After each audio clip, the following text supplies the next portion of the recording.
Salve galera, tudo bem? Professor Alencar na área. E olha só, a gente já falou bastante sobre modernismo aqui no canal, né? E agora é hora de entrar na segunda fase, mais especificamente na parte de poesia. E atenção, hein, galera? Porque aqui a gente tem nomes como Cecília Meirelles, Drummond, Vinícius de Moraes. Se a gente pensar em Carlos Drummond de Andrade, por exemplo, ele é um dos poetas mais importantes do Brasil em todos os tempos e o mais presente até hoje, olha só, hein, na prova do Enem. Então fica aqui comigo até o final desse vídeo, vamos junto falar de literatura, porque literatura é com Alencar.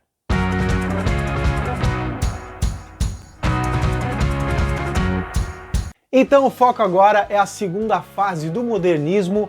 E por que a gente falou que é poesia? Porque você vai ver que existe poesia e prosa, a gente faz essa divisão aí para ficar um pouquinho mais didático, né? Você não confundir os autores. De qualquer forma, essa segunda fase do modernismo, ela vai mais ou menos de 30 a 45.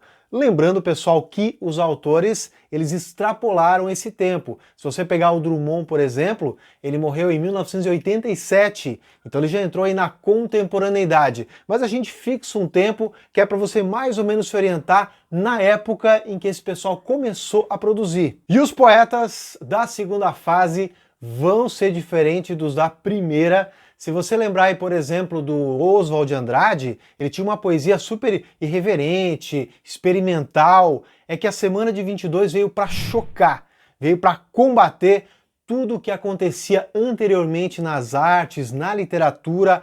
Agora, o pessoal da segunda fase não vai mais ter a mesma intenção. Então a gente não vai encontrar o mesmo radicalismo, entendeu? Ó, agora é só a gente lembrar que vai ter o soneto. O soneto foi banido do pessoal aí da Semana de 22, porque é uma forma de fazer poesia clássica, organizada, versos decassílabos, aquela rima tradicional. Já falamos sobre isso algumas vezes aqui no canal, então agora vai voltar o soneto. O Vinícius de Moraes, por exemplo, é um dos maiores sonetistas do Brasil. Vai ter espaço nesse momento também a reflexão filosófica. Eu estou lembrando aqui de um livro chamado Claro Enigma, do Drummond, muito conhecido aí de provas, de vestibulares, que é um livro que tem uma pegada bem existencialista, bem Jean-Paul Sartre. Religiosidade, misticismo, temos também na obra, por exemplo, de Cecília Meirelles, Vinícius de Moraes. A questão da metalinguagem, da poesia falando sobre ela mesma, é outra tônica dessa fase. Nem preciso falar que é importante você ficar ligadinho aqui, fazer as suas anotações. Já anotou aí as características, né? Mas agora é aquela hora crucial, hora de falar dos escritores, dos principais nomes dessa fase, começando por ele, Carlos Drummond de Andrade. Já tem vídeo sobre ele aqui no canal, na verdade, nós já falamos dos poetas mais presentes no Enem até hoje, e aí ele aparece. E falar sobre Drummond é relativamente fácil, quer dizer, é fácil, mas é difícil também, porque a poesia dele é complexa. As pessoas conhecem, as pessoas falam, por exemplo, no meio do caminho tinha uma pedra, que é o poema dele no meio do caminho. Ou então, você já ouviu, já perguntou, por exemplo, e agora, José? Esse é o poema José, também conhecidíssimo. Quer dizer, alguns poemas dele meio que viraram ditados populares. Isso é que eu chamo de um poeta famoso. Como ele viveu bastante, ele também produziu bastante, ele fez poesia, conto, crônica, só romance que não é a praia dele, mas ele transitou aí por diferentes gêneros, sendo que a poesia é o que deixou ele mais conhecido. Ele viveu bastante, produziu bastante poesia. A gente inclusive pode dividir a poesia dele em fases. A primeira fase, que é a fase aí bem próxima da Semana de 22, anos 20, 30, que é a fase gauche. Gauche em francês significa esquerda, marginalizado. É a fase em que ele se mostra não pertencendo a lugar nenhum, não enquadrado em lugar nenhum. É dessa fase um dos poetas, um dos poemas mais conhecidos dele, chamado Poema de Sete Faces. Conhece não? Quando nasci, um anjo torto desses que vivem na sombra disse: vai, Carlos, ser gauche na vida.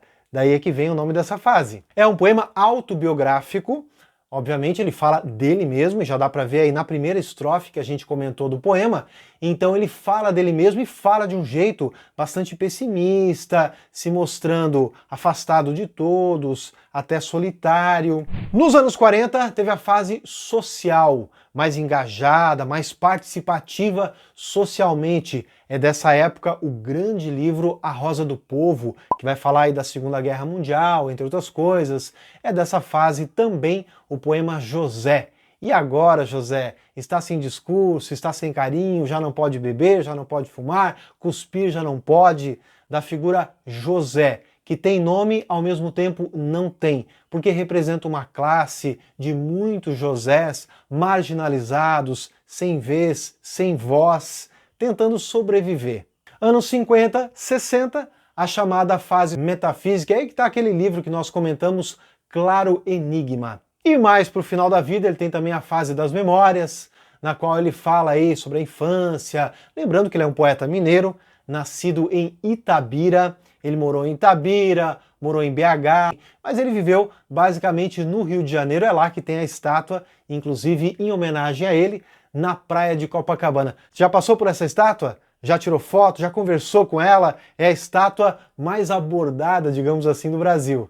Turista tira foto, bêbado conversa com a imagem, já colocaram camiseta de time nele em dia de jogo do Flamengo, que mais? Já picharam, já cortaram o óculos da estátua e levaram embora. Uma vez até a prefeitura colocou uma placa lá, né? Não roube a minha estátua, leia os meus livros. Roubaram a placa, então você imagina.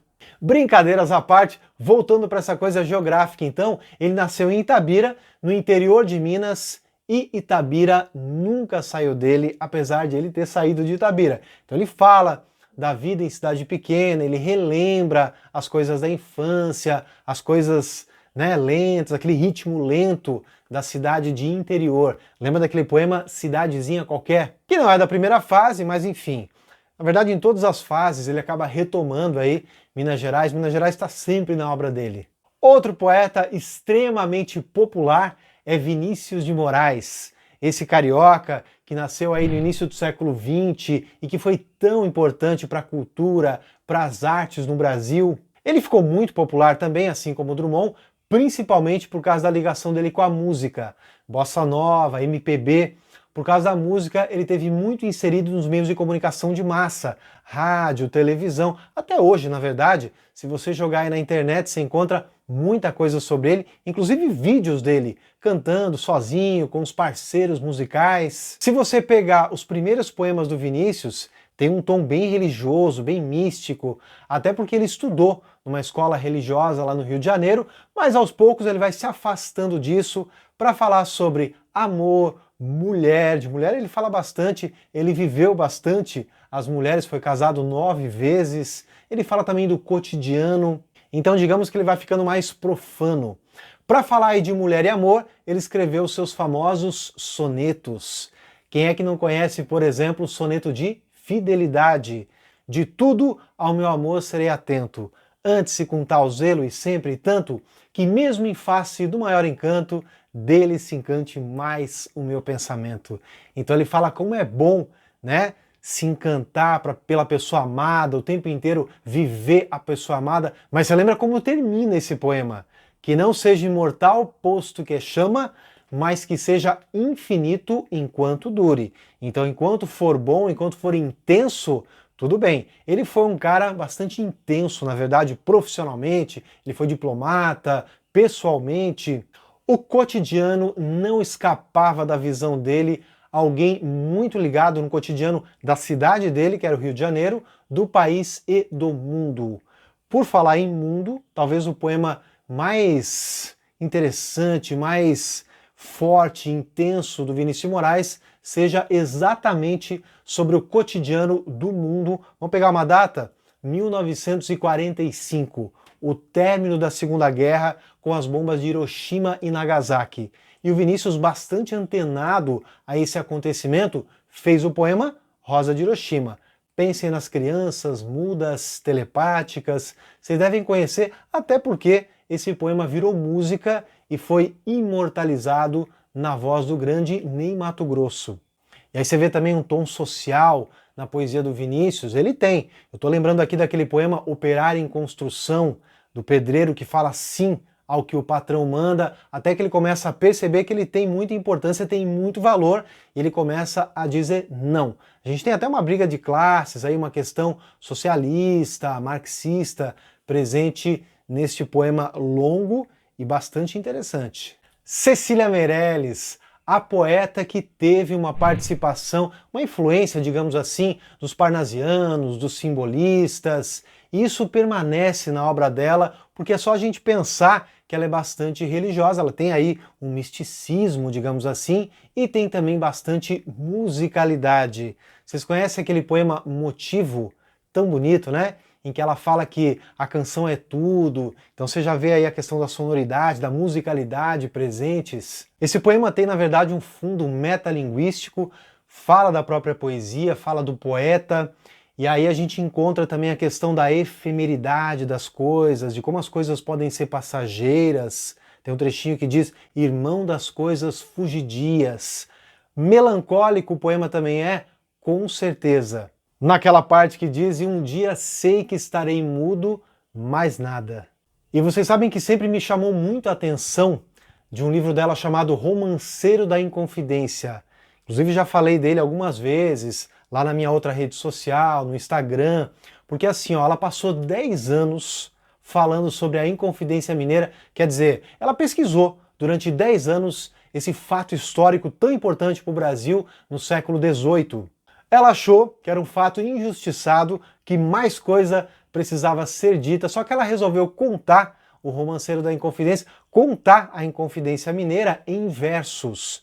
Apesar de ter o nome romanceiro, não é um romance, ele é em versos, só que ele é bastante narrativo. Ele traça um roteiro do que aconteceu lá com Joaquim José da Silva Xavier e seus amigos, que na verdade foram pegos porque a Inconfidência Mineira não deu certo. Havia no bando Joaquim Silvério dos Reis, o famoso X9, dedo duro, fofoqueiro, que entregou todo mundo por dinheiro. Inclusive no livro, a Cecília Meirelles compara o Joaquim Silvério com outro traidor. Qual é o traidor mais famoso da Bíblia? Judas. E segundo a poeta, Judas não foi tão ruim quanto Joaquim Silvério, porque ganhou só 30 dinheiros, né? 30 moedas e ainda se arrependeu. O Joaquim Silvério não, ganhou muito mais coisa e não teve arrependimento. Nessa fase, os livros sempre trazem pra gente também as figuras de Murilo Mendes e Jorge de Lima. O Murilo Mendes foi um poeta bastante interessante. Ele se converteu ao catolicismo, algo que com certeza está presente na obra dele, e o mesmo ocorreu com o Jorge de Lima. E o Jorge de Lima também é muito conhecido por uma parte social dele, principalmente no que tange o poema Essa Negra Fulô, que é um poema que retoma a questão da escravidão, de como os escravos eram tratados, a negra Fulô, que vai ser muito maltratada pela Sinhá, né, vai desconfiar que ela rouba coisas, né, vai punir, enfim. Então aí está a segunda fase do modernismo, como vocês viram, muito diferente da primeira, sem aquele radicalismo, completando, na verdade, agregando mais características, mais elementos à poesia. A gente vai ter uma variação grande de formatos, de temas muito interessantes. Os poetas dessa geração, a gente sempre tem que ficar de olho, porque eles vão aparecer no nosso cotidiano, vão aparecer em provas também, tá bom?